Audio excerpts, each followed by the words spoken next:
نیا اسلامی سال اس عظیم شخصیت کی شہادت سے شروع ہوتا ہے جس نے 22 لاکھ مربع میل کی سلطنت پر حکومت کی۔ وہ شخصیت جو رات کو اٹھ کر لوگوں کی خبر گیری کرتی تھی، جن کے قدموں کی آہٹ سن کر شیطان بھاگ جاتا تھا۔ حضرت عمر رضی اللہ تعالیٰ عنہ کون تھے؟ عمر وہ ہیں جن کو آقا کریم صلی اللہ علیہ وآلہ وسلم نے مانگا تھا۔ وہ عمر جنہوں نے 22 لاکھ مربع میل پر اسلام کا جھنڈا لہرایا تھا۔ وہ عمر جن کے لیے آقا کریم صلی اللہ علیہ وآلہ وسلم نے فرمایا کہ اگر میرے بعد کوئی نبی ہوتے تو وہ عمر ہوتے۔ وہ عمر جن کو دیکھ کر شیطان راستہ بدل لیتا تھا۔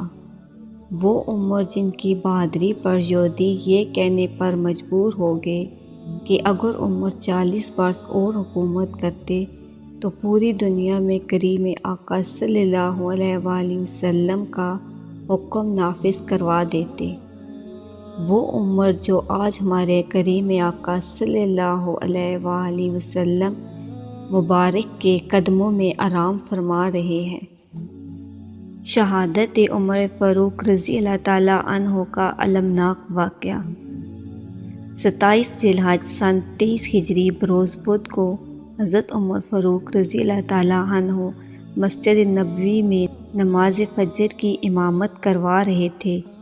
نماز کے دوران ابو لؤلؤ فیروز نامی مجوسی غلام نے زہر آلود خنجر سے آپ کے جسم مبارک پر 3-4 وار کیے۔ حضرت عمر فاروق رضی اللہ تعالیٰ عنہ زخمی ہو کر گر پڑے۔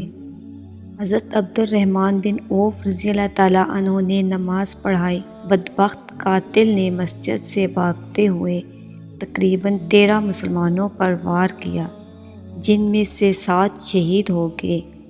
آپ رضی اللہ تعالیٰ عنہ بے ہوشی کی حالت میں گھر لایا گیا۔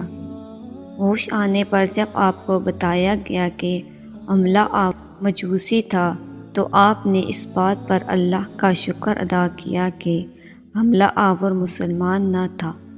آپ پر غشیت الہی کی کیفیت طاری ہو گئی۔ آپ نے اپنے بیٹے عبداللہ کو حکم دیا کہ میرا سر اپنی گود سے ہٹا کر زمین پر رکھ دو تاکہ اللہ تعالیٰ مجھ سے رحم و کرم والا معاملہ فرمائے۔ اس موقع پر حضرت عبداللہ بن عباس رضی اللہ تعالیٰ عنہ آپ کو بشارتیں اور تسلیاں دیتے رہے۔ 3 روز بعد ہفتے کے دن یکم محرم الحرام آپ خالق حقیقی سے جا ملے۔ شہادت کے وقت آپ کی عمر مبارک 60 سال تھی اور آپ رضی اللہ تعالیٰ عنہ کی نماز جنازہ حضرت رومی رضی اللہ تعالیٰ عنہ نے پڑھائی۔